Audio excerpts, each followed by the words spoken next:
Greetings in the name of our Lord and Savior Jesus Christ. I wanted to come to you with yet another conference. I want to speak on how important it is for you all to keep it real with yourself, even when everything or everybody or almost everybody around you is fake.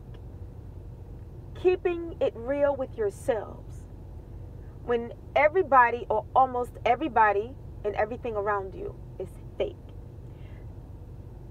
See, one thing that we must understand is that this world is like a huge prop, and the only thing of value and the only thing that is of worth are human lives. That's it. That's the only thing that Father's really concerned about down here, are human beings, and that's why we are supposed to treat one another right, because, at the end of the day, we will all be judged based upon how we treated other people, and I just feel as if it's very important to know what's real in this world and know what is not real, and know that we are all living in a matrix.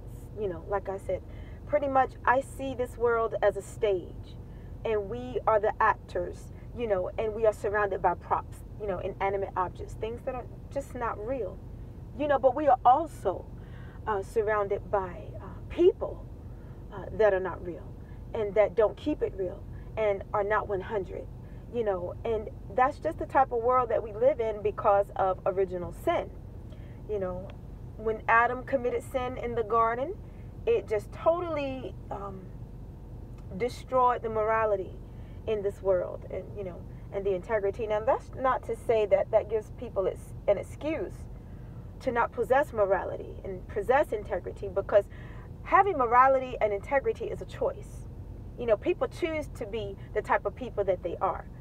But I want you to know that the reason why the conditions of the world are more favorable towards, sinful things and acts is because of sin being introduced into the world. Because before sin was introduced into the world by Adam, everything was perfect.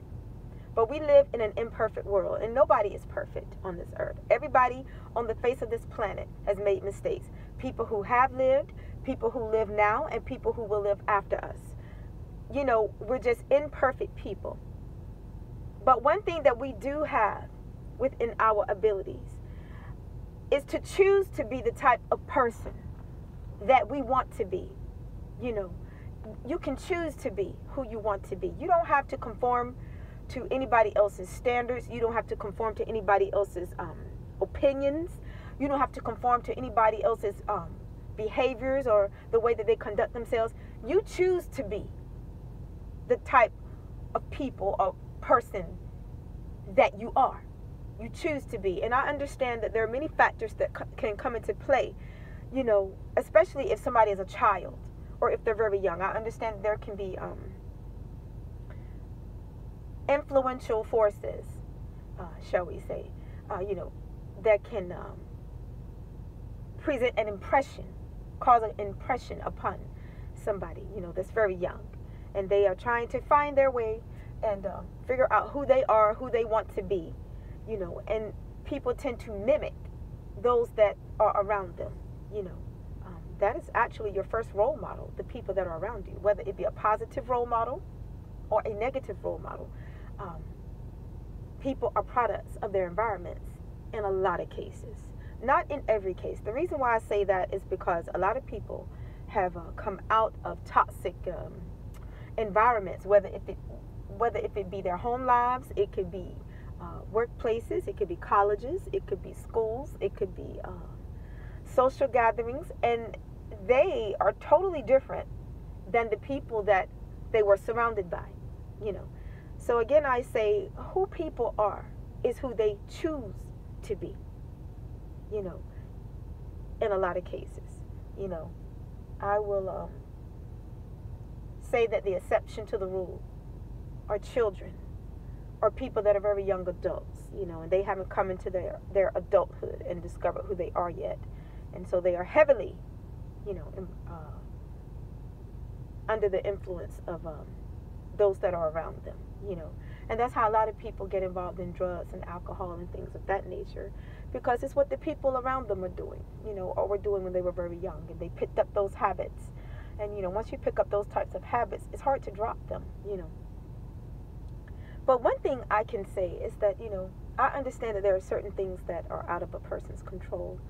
But then there are other things, such as behaviors, that people choose to walk in and involve themselves in. And that can be things such as honesty or dishonesty, integrity, morality, having ethics and things of that nature. Those are things that people choose to have or choose to forsake. You know, and for those of you out there, when you're the type of person who, you know, you choose to try to be the best person that you can be, a lot of times people like that will label you a goody two-shoes, you know. I've actually had someone call me that many years ago when I was a teenager. They called me a goody two-shoes, and the reason why they called me a goody two-shoes is because, you know, I was not involving myself in the things that they were, and I was not doing what they were doing. And so because they felt threatened by how I was brought up and how I was raised, they would call me a goody two-shoes. And this is somebody who, you know, was a heavy gossiper and promiscuous and had a foul mouth and, you know, would talk about men's private parts and things of that nature. It was somebody that was a co-worker at a place I used to work at years ago. And I just remember that person saying that to me. So, you know, people will call you, some of you out there, they will think you're stuck up. They'll think you're conceited, this, that, and the third. And you may not even be that type of person. But because you are not doing what they are doing, they look at you as if to say, oh, you think you're better than us because you're not doing what we're doing. When all that you are doing is being the best version of yourself and just being you, you know. But see, sometimes people would take their own insecurities and their own guilt and their own dirty characters that they feel convicted by, and they will try to project who they are onto you and judge you based off of how you make them feel, because you are walking contrary to how they are, you know. And I pretty much came up in an area that was like that, you know. If you didn't do what they did, you were, you know, the odd man or the odd woman out. You were square. You were the oddball. You know, you were the nerd in their eyes. You know, you were not the it person. You know, you were this, that, and the third. When all you really were was somebody that had a proper upbringing, you know. So you knew not to go out here and have sex with everybody. You knew not to go out here and involve yourselves in with multiple sex partners at once, you know, and just the other things, crazy things that people were doing back in the day, especially, you know, back when I was hanging out, or, you know, even before I was hanging out, you know. And I know, like, back in the day when I was hanging out, you know, the only thing I ever did was pretty much just, you know, just hang out. I observed the people that were around me, you know, and some of the people that I hung with, you know, they were very funny, you know, so they were very entertaining. And you just kind of hang around them and, you know, hee hee hee, ha ha ha, you know.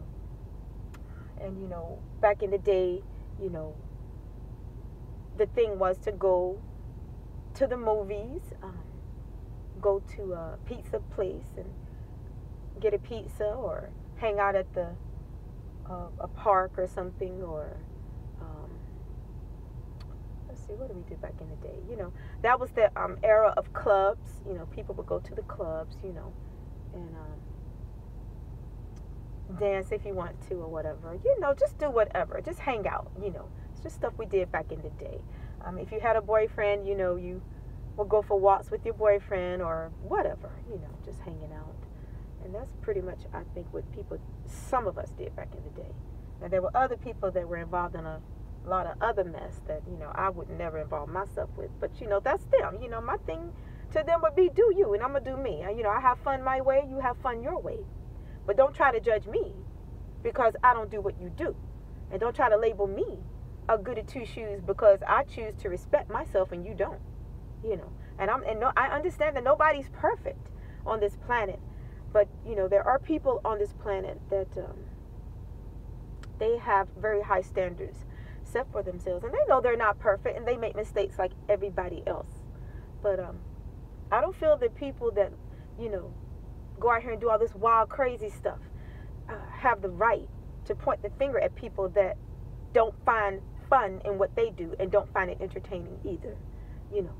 And the type of area that I came up in, it was just non-stop drama all the time, all through the week, all on the weekends, you know, just drama, you know. And it seems like a lot of it was behind people sleeping with each other's man, and dudes sleeping with each other's women, and folks sleeping with their best friend girlfriends, and you know, it was just so much chaos, you know. And a lot of the dudes, you know, at least really all of them that I knew of, you know, they didn't respect their girlfriends. You know, they would be cheating on their girlfriends, and you know,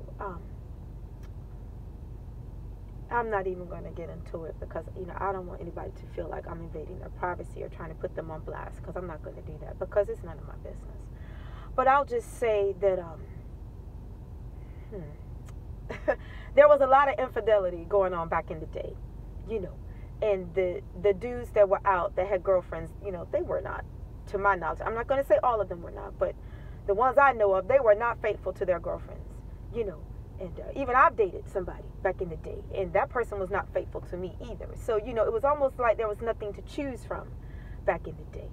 You know, nobody respected loyalty and fidelity and integrity and morality and had ethics. You know, people would have girlfriends and boyfriends, and then they still go out and they would have sex with other people.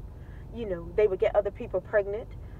They would there would be rumors out that, oh, well, such and such slept with such and such, and they would swear out that they didn't do it. You know, it was that type of deal. You know, a lot of people just came out of these, I don't want to blame their households, but I have to partially blame their households because, you know, I don't know what was going on in their households, but like I said, people are products of their environment.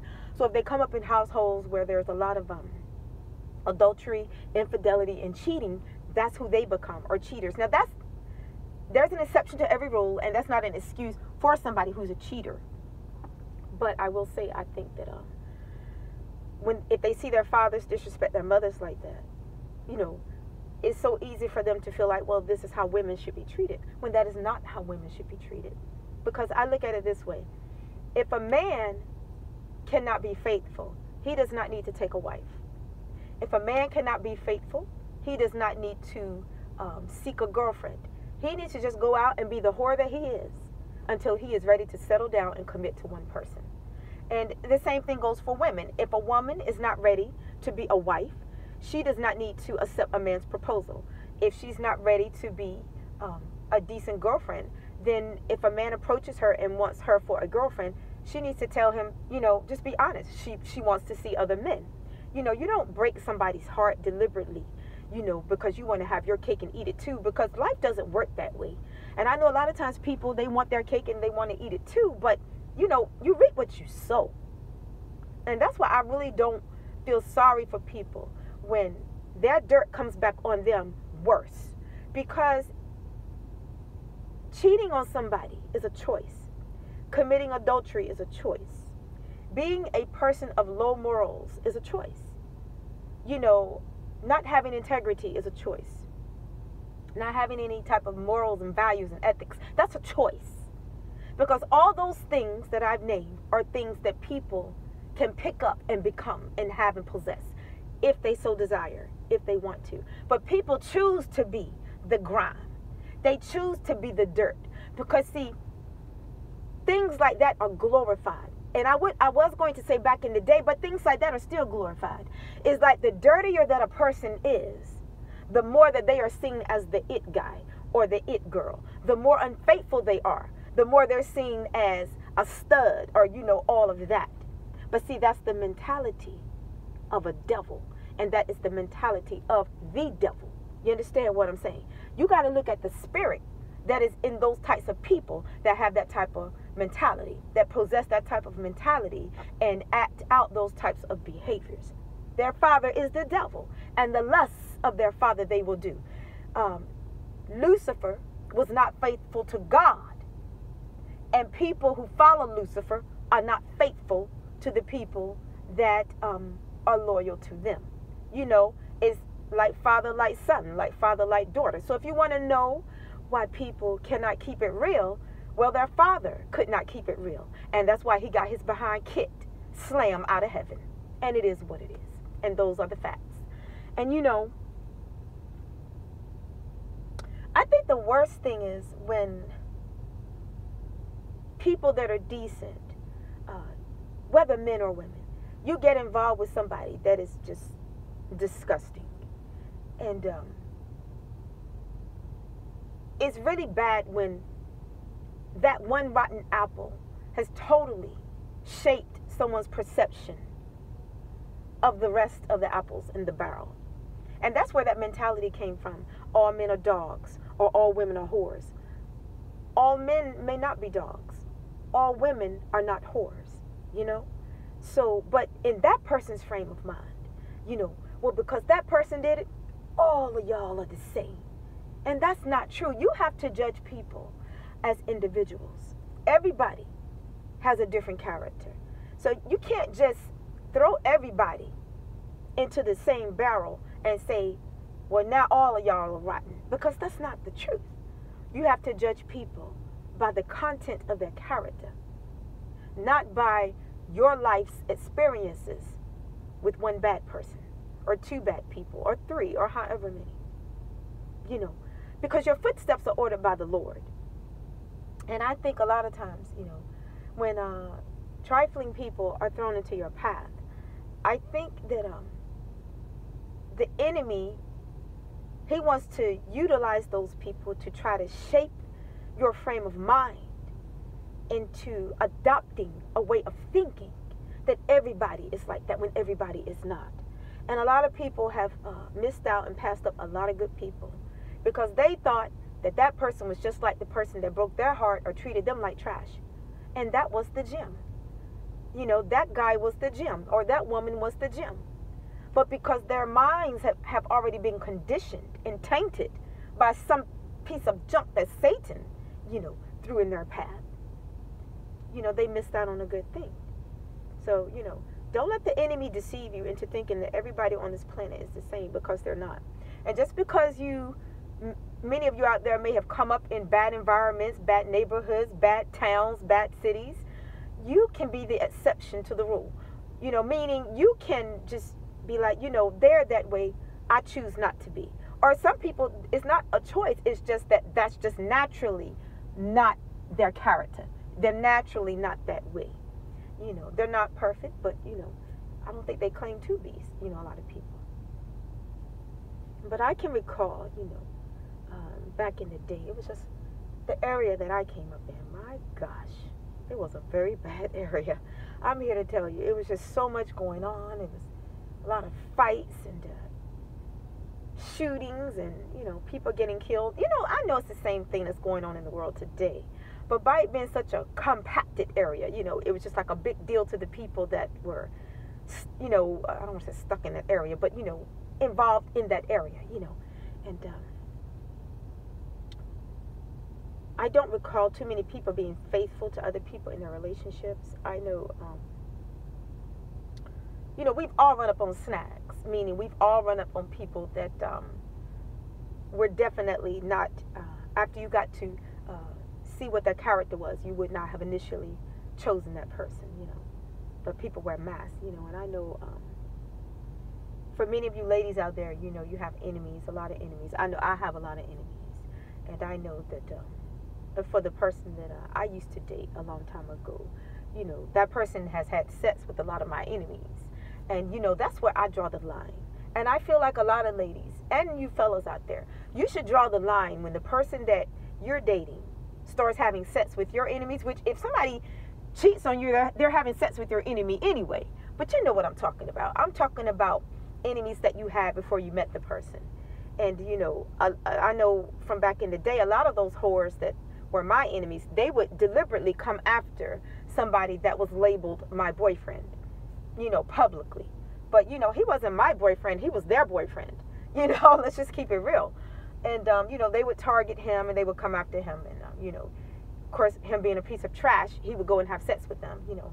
And, you know, some of these females, you know, he had even gotten them pregnant. Now, I do have a feeling, and I probably shouldn't say this because I don't have proof. You know, he's probably even gotten females pregnant that have had abortions, as far as I know. And I know that's kind of like jumping the gun because, you know, I haven't heard anything about that and I don't care. But it's just something, you know, sometimes you just have this intuitive feeling like, you know what, I bet that person did this, this, and this, and this. And, you know, something, you know, it never really got out there like that. I don't know, you know, who knows? Because, you know, the person that I dated back in the day, they were so wild, you know, and they had to always be at the club and they had to be on every scene, you know, and almost everybody treated them like they were the it guy. And, you know, they let it go to their head. And, you know, a lot of the whores that I was enemies with in high school, from high school, you know, they would try to hit on the person that I considered myself dating. And a lot of them, probably quite, I think it's a lot, but probably quite a few of them have had sex with the person back in the day, you know. And what a narcissistic person will do, they'll come and tell you, well, you know, such and such like me, you know. And see, now that's to try to put you in a third-party situation. And now the next thing you know, you feel like you've got a beef with that female.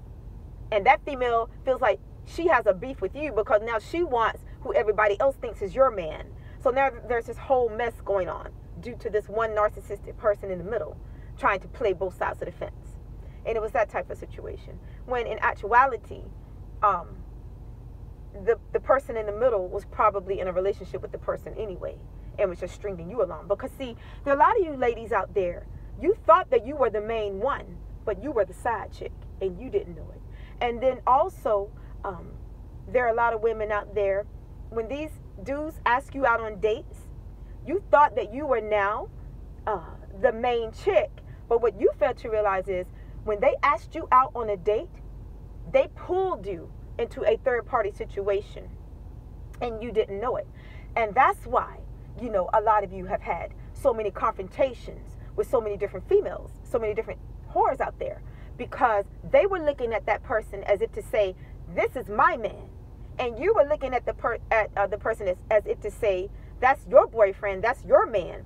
But in actuality, he was their man or their man first. And they were just at a point where they were having maybe a separation or a disagreement. And to get back at the other female and make her jealous, that narcissistic person brought you into the scene as a third party to get back and make somebody else jealous. And you didn't know that you were being pulled into a bunch of mess, you know, that has absolutely nothing to do with you, you know. And I think that is the case for a lot of females out there because, you know, I know in the area that I grew up in, you know, me and the females, you know, none of us liked each other. None of us were friends and none of us liked each other. Now, there were certain females that, you know, I hung out with a little bit, you know, and, you know, but it wasn't ever like, oh, this is my best friend, this is my home girl, you know, we tight like that, you know, whatever. We share secrets. It was never anything like that. It was just that, hey, do y'all want to go hang out on the weekend? It was just casual, you know, like that, you know. But at the same time, you know, there was never any loyalty. Never any true loyalty and sisterhood in any of the females that were in the area that I came up in. If you wanted loyalty, you had to go within, you know, and because, you know, they just were not those types of females.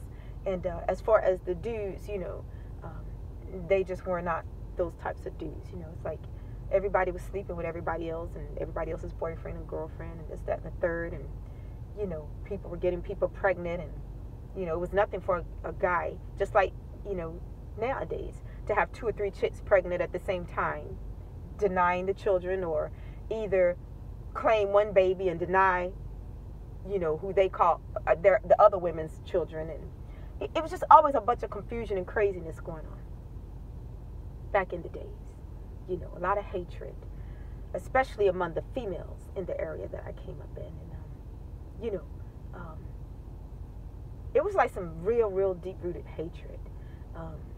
Then, you know, you had the ones that were the town whores who was sleeping with everybody's husband and everybody's man. And, you know, even in the workplaces, it was just a lot of hatred. It was just, you know, that particular area, the way it was back in the day, and, you know, it's changed a bit since, you know, back when, I guess things were like popping. Popping meaning, you know, it was like the hangout spot for a lot of people. People felt like this is the area to be on the weekends. You know, they had the clubs and people riding around at the car wash and people wanting to show off their cars and, you know, whoever they were dating, you know, well, at least some of the folk they were dating, you know, it was that type of deal. You know, now, you know, you don't see that going on now. People aren't like that now. As far as like hanging out, riding around, showing off their cars and their girlfriends and stuff, you know, that's just that early 90s back in the day stuff, you know, the 80s stuff. The 80s and the 90s were totally different than what the world is today. You know, everything is changing. You know, the world that we're in today, I don't understand it. To me, it's just strange, you know, because to me, it's just not normal. What I see is not normal to me. So, but anyway, that's what it was back in the day. And I know for me, you know, when I was coming up, me and the females, you know, we absolutely could not stand each other. And a lot of the females were the ones that I attended high school with. And, you know, we all hated each other. We couldn't stand each other, you know. And it wasn't so much that I had a problem with other people. They had a problem with me. And if you have a problem with me, then now I have a problem with you. And that's the type of female I am, because I'm the type of person I really didn't pay them any mind. And, you know, they were totally ignored back in the day. And that's what they didn't like. And they also didn't like the fact that I was dating someone that was a friend of theirs. And so you ladies, I want you to be careful about things like that as well. Be careful about these dudes that will approach you, but they're friends with your enemies, whether male or female enemies. Be careful, because no man can serve two masters. And at the end of the day, everybody's true colors are going to show. And I can say that for this latest battle that I had, the person that father and I had to take down actually went back towards my enemies from back in the day to conspire against me. And so now that's the reason why I say, you know, to me, whatever comes out of enemy camp, you know, just don't ever trust it. And, you know, like back in the day when you're really young, you don't really see things that way.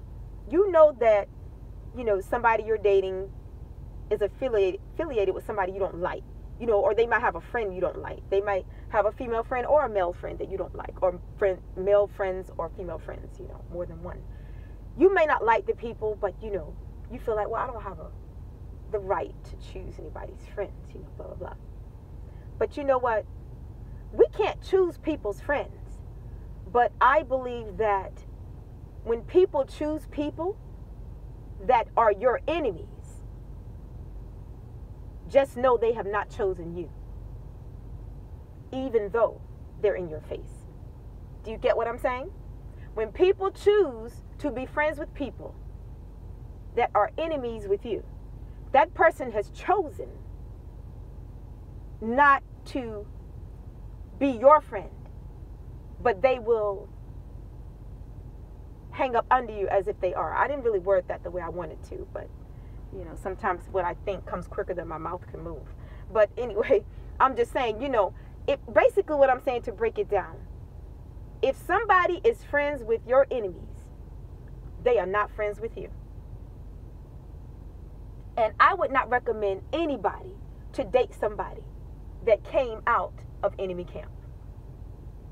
I would advise you not to do it. I'm not telling you not to do it, but I'm just, you know, here to just share a word of encouragement to you all and a word of advice. I wouldn't do it. Going forward, I would not do it. But, you know, when you're young, you give people the benefit of the doubt. You know, you feel like, oh, I don't have a right to choose people's friends. No, you don't. Let them choose their own friends. And then that will put you in a position to be able to make the choice as to if you want to choose them. Because anybody that sides with your enemies over you, that is an enemy. Anybody that is loyal to your enemies, that person is not loyal to you. That's a two-faced snake trying to play both sides of the fence.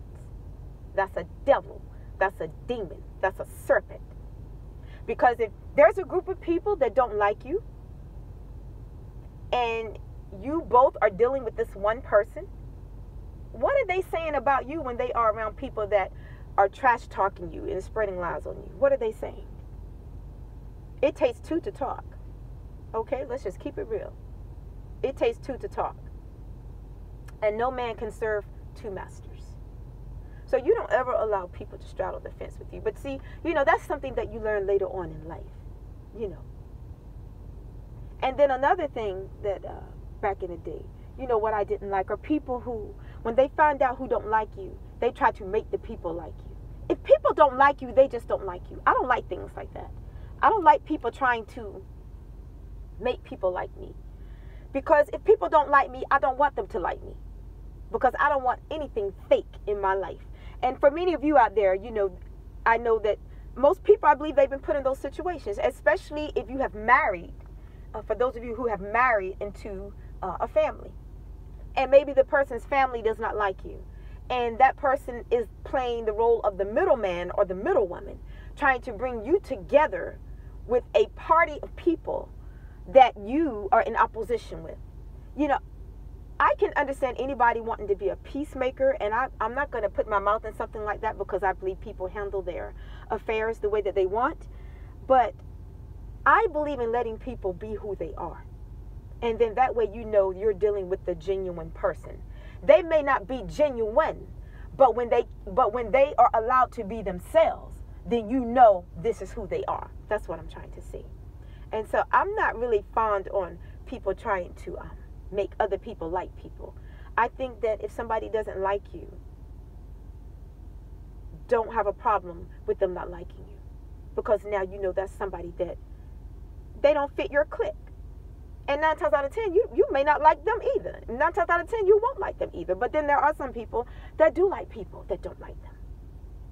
I'm not one of those people. I know that, a lot of people don't like me, but, I don't care. And that's the type of personality that I have. I've always had that type of personality, And, but like I said, I'm not trying to tell anybody to be like me. But I just try to get people to see things from a different perspective sometimes. That a lot of people waste their time and energy on things that don't matter, things that are not real, and things that in the long run will not benefit them. And I think I'm just trying to get people to come out of the fakeness and just be real, And, a lot of times people just don't understand people who are 100 and they keep it real and they have high standards for people. Because when you are genuine, let me tell you something about people that are genuine. They have very high standards. Some people may even say unrealistic. Because I think sometimes we set the bar too high for other people. And sometimes we set the bar too high for ourselves. You call those types of people, a lot of times those types of people are perfectionists. A lot of, I'm not going to say a lot, but some people that are performers, they're perfectionists. Everything has to be perfect. Everything has to be right. And those people tend to push themselves, to a breaking point sometimes when they can't get it exactly like they want it. And if they don't get it exactly like they want it, they'd rather not do it at all. Probably, I don't know. I can't speak for other people. But I think sometimes we set the standards a little too high. Sometimes the standards may be a little unrealistic for the type of world that we live in. Because, as I've said before, we're living in a matrix, And the only real thing are people, it seems like. I'm not going to say the only real thing. I take that back. Forgive me for that. I will say the only thing that really matters are people. And, like, as far as in comparison to, like, the trees and the grass, we are more valuable than many sparrows. I guess that's what I'm trying to say. And I think that a lot of times we set standards for people that are unrealistic for them because of the types of characters that they choose to have. And a lot of people say, um, you know, a lot of people feel like they can't help who they are. Maybe they can't. But then, you know, there's somebody out there named Jesus Christ who can help them become the people that they need to be. You know, I believe life is all about improving oneself.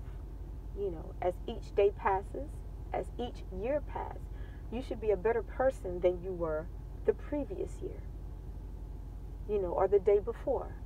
You know, we should always strive to be the best versions of ourselves day by day, second after second, minute after minute, hour after hour, month after month, year after year. Always strive to be the best. And don't ever allow the things that have gone on around you shape your character, you know, or cause you to come out of your character and not be true to who you know your authentic self is. Okay? Always be true to yourself, you know, because, you know, if people can't keep it real with themselves, they can't keep it real with anybody else. And before I close, I just want to say, you know, infidelity has always been a problem.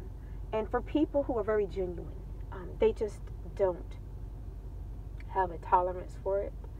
And I know that a lot of people out there, they don't believe that there are faithful people left on this planet anymore. But I don't agree with that. As far as people who may feel like that there aren't any true blues out here, I believe there are. I really believe there are. But I think that there's so few people on this planet that keep it 100 nowadays. You know, I understand we live in a world of snakes.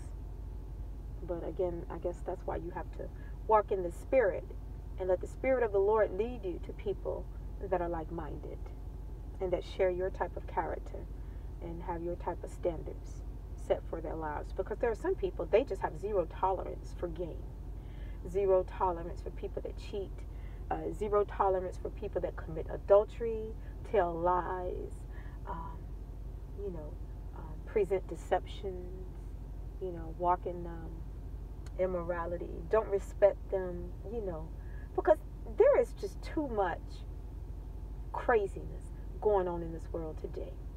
You know, people just don't, and I'm saying people in general, not everybody. People just don't have respect for people. You know, I just, it boggles my mind. I'm like, why can't people just do right? And I'm not saying be perfect, but I'm saying, why can't people just be honest?